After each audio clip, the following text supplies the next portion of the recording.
नमस्कार दोस्तों, मैं डॉक्टर दिलीप तिवारी एक बार फिर से आपके सामने उपस्थित हूँ। उसी श्रृंखला, उसी कड़ी और उसी पद्धति को आगे बढ़ाते हुए, जिसका नाम चारित्रिक एवं व्यक्तिक विकास में योग और उसकी संभावनाएं। पर्सनालिटी डेवलपमेंट के लिए जो चीज़ें हो सकती हैं योग में, उन चीज़ों को कैसे यूटिलाइज कर सकते हैं, इसके विषय पर हम लोग चर्चा कर रहे थे। आज का जो टॉपिक है वो 5वां हिस्सा है पहले चैप्टर का। आज के टॉपिक का बेस है ब्रह्मचर्य। दोस्तों, ब्रह्मचर्य एक ऐसा विषय है जिसका गहनता से अध्ययन करना बहुत ज़्यादा ज़रूरी है। फूहड़ता, अश्लीलता, असामाजिकता, बहुत सारी ऐसी चीज़ें हैं जो ब्रह्मचर्य के दायरे को पार करती हैं। वर्तमान समाज को यदि हम देखें, वर्तमान समाज के परिप्रेक्ष्यों को देखें, तो हम लोग एक विकसित समाज का हिस्सा हैं। एक ऐसा विकसित समाज, एक ऐसा उच्च स्तरीय चिंतन रखने वाला समाज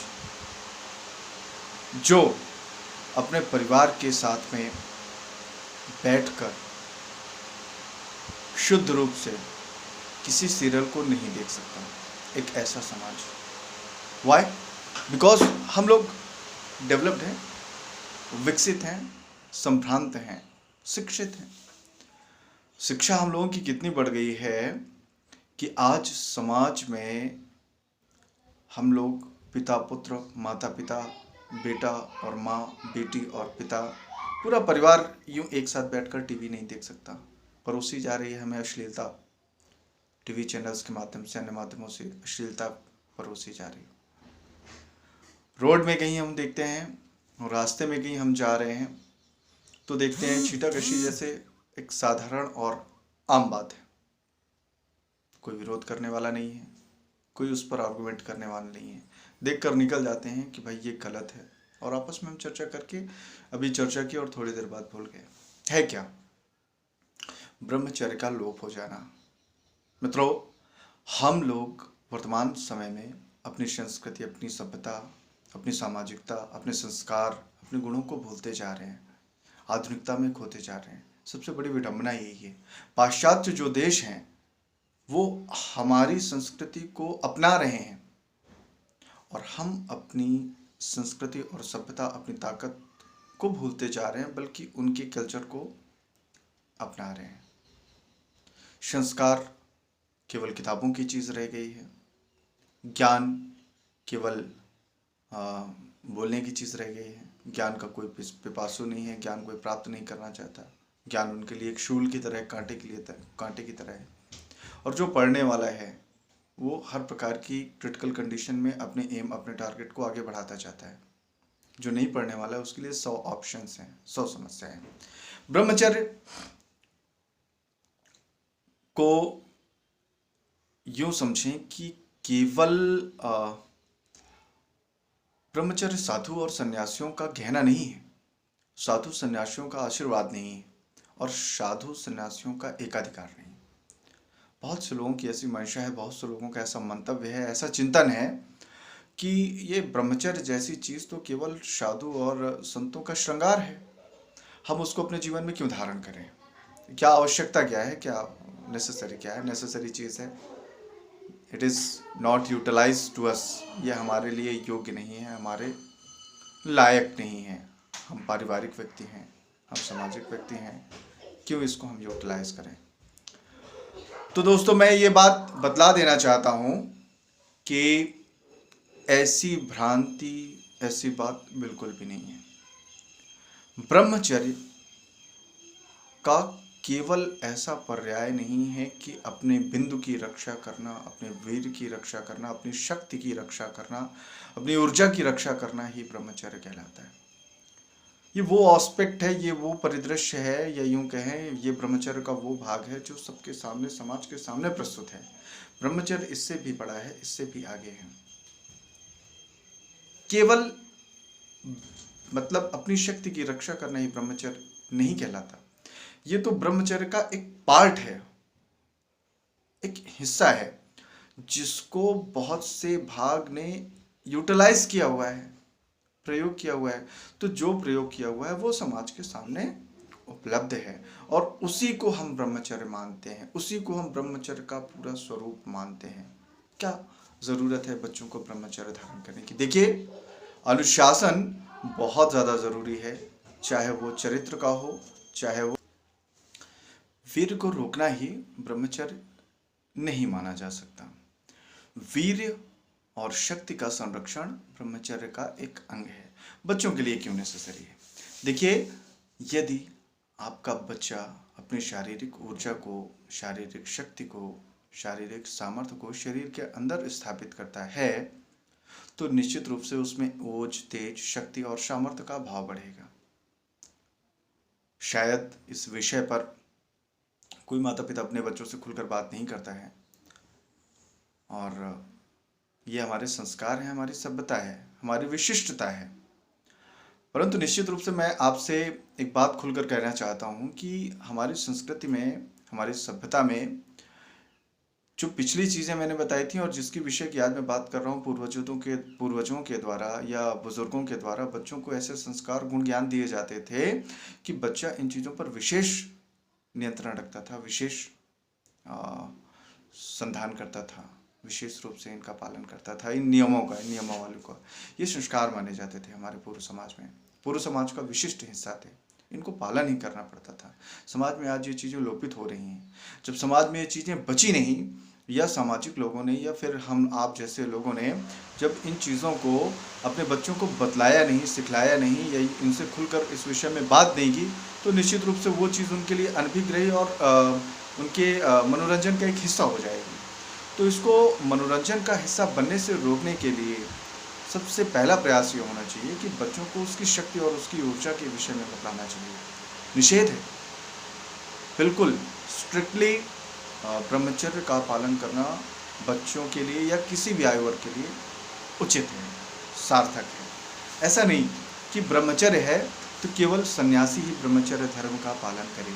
सामाजिक व्यक्ति के लिए, सामाजिक लोग के लिए या किसी छात्र के लिए ये नेसेसरी नहीं है। नहीं, ऐसा नहीं। देखिए, शास्त्रों में कहा गया है, ब्रह्मचार्येण तपसा देवा मृत्युमुपाध्यत इंद्रो हा ब्रह्मचार्येण देवेभ्यः स्वर भारत। इसका सीधा शास्त्र ये है कि ब्रह्मचर्य ऐसी विद्या या ऐसी कला, ऐसा ज्ञान, ऐसा विज्ञान है जिसको धारण करने के उपरांत, जिसको ग्रहण करने के उपरांत, जिसको यूटिलाइज करने के उपरांत जो सामान्य जन थे वो देव कहलाने लगे और इसका दुरुपयोग करने के कारण ही जो असुर थे वो पतन को प्राप्त हुए। ये देवताओं और असुरों के बीच का कॉन्सेप्ट है। यहाँ पर जो श्लोक मैंने अभी बतलाया आपको, वो श्लोक ये बतला रहा है कि देवताओं ने ब्रह्मचर्य को धारण किया तो वो देवता बन गए या दीर्घायु बन गए, जरा मरण को जल्दी प्राप्त नहीं हुए। मृत्यु में पात्रता मतलब मृत्यु को शीघ्रता से प्राप्त नहीं किए और देव रूप हो गए। और जिन्होंने इसका दुरुपयोग किया वो आसुरी प्रवृत्तियों में लिप्त हो गए, आसुरी प्रवृत्तियों में संलिप्त हो गए और मृत्यु को, विभिन्न रोगों को प्राप्त हुए। आशय कि ब्रह्मचर्य धारण करने से हमारे अंदर गुणों का, शील का, आचरण का, स्वभाव का विकास होता है और इसको धारण ना करने से इन सभी चीज़ों का ह्रास होता है, लोप होता है। और लोप होने के कारण हमारे अंदर ऐसी बुरी आदतों और शक्तियों का भाव बढ़ जाता है जो समाज और सामाजिकता के लिए हानिकारक है।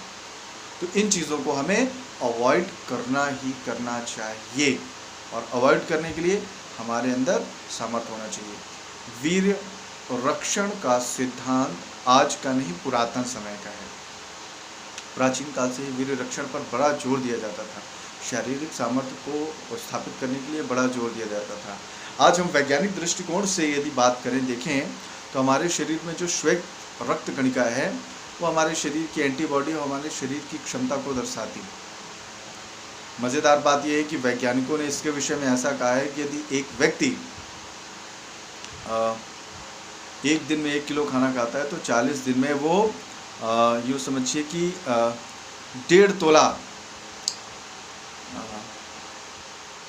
बनाता है। तकरीबन 1.5 तोला ये शरीर में श्वेत रक्तकणिका बनती हैं, 1.5 तोला से 2 तोला के बीच में 40 दिन में। और एक बार इसका पतन होने में आराम से 1.5 से 2 तोला शरीर से ये ऊर्जावान तत्व निकल जाता है। तो सबसे अहम चीज़ जो है इस तत्व का संरक्षण करने की है, इस तत्व के विषय में गहन जानकारी रखने की और इसको अपने शरीर में स्थापित करने की है। शरीर में ओज, तेज, शक्ति, सामर्थ्य, ऊर्जा, ताकत इससे प्राप्त होती है और इन सब चीज़ों से हमें शौर्य प्राप्त होता है, ख्याति प्राप्त होती है। जितना ज़्यादा शरीर के अंदर इन चीज़ों का भाव होगा उतना ज़्यादा शरीर आपका ओजमय होता रहेगा। एक बात। दूसरी चीज़, ये तो एक अंश हुआ, ये केवल एक मात्र इसका एक पार्ट है कि हम शरीर में बिंदु का रक्षण कर सकते हैं। बिंदु के विषय में कहा गया है मरणम बिंदु पातेन जीवनम बिंदु धारणम, अर्थात बिंदु को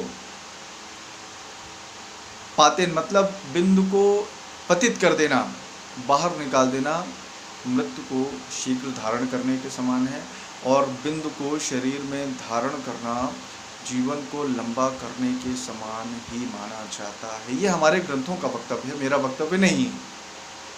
अब बात करते हैं थोड़ा सा क्षात्रों के परिप्रेक्ष्य में। ये तो बहुत औपचारिक बात हो गई, एक सामाजिक बात हो गई, क्या क्यों कैसे।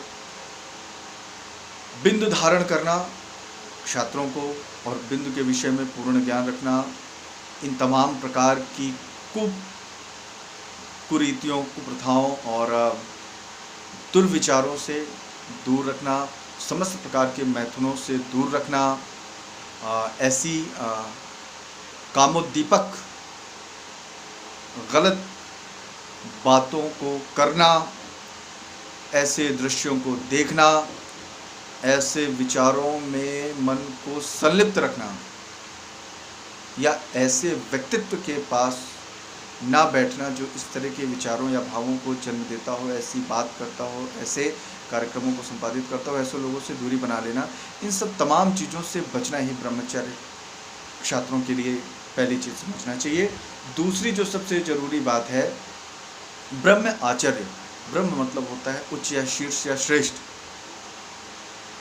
श्रेष्ठ गुणों, आचरणों, संस्कारों, आदतों, कार्यों को संपादित करना, ऐसी चीज़ों से निषेध आज्ञा रखना, ऐसी चीज़ों से दूरी बनाए रखना, ऐसी चीज़ों से अलग रखना जो हमारी व्यक्तित्व को बुरे करते हों, बर्बाद करते हों, दूषित करते हों, इन चीज़ों से सदैव दूरी बनाकर रखना चाहिए। ब्रह्मचर्य का छात्रों के लिए यही संदेश, यही आशय है मेरा कि सबसे पहले तो अपने शारीरिक सामर्थ्य को शरीर के अंदर स्थापित करें, और दूसरी जो सबसे विशिष्ट बात है, ऐसी बुरी चीज़ों, बुरी आदतों, बुरे विचारों, भावों, दृश्यों से दूर रहें, अच्छे संस्कारों, अच्छे गुणों और अच्छी आदतों को सीखें। यही ब्रह्मचर्य का पर्याय है, यही ब्रह्मचर्य का आशय है, यही ब्रह्मचर्य की शिक्षा है। तो मित्रों, ब्रह्मचर्य के इन्हीं वक्तव्यों के साथ में मैं आज आपसे विदा लेता हूँ। मिलता हूँ अगले पक्ष, अगले भाग और अगली विशिष्टता के साथ में, अगले ज्ञान के साथ में, जो आपके व्यक्तित्व और चारित्रिक विकास में आपका सहयोग कर सकते हैं। मैं डॉक्टर दिलीप तिवारी, मुझे विदा दीजिए। धन्यवाद। नमस्कार।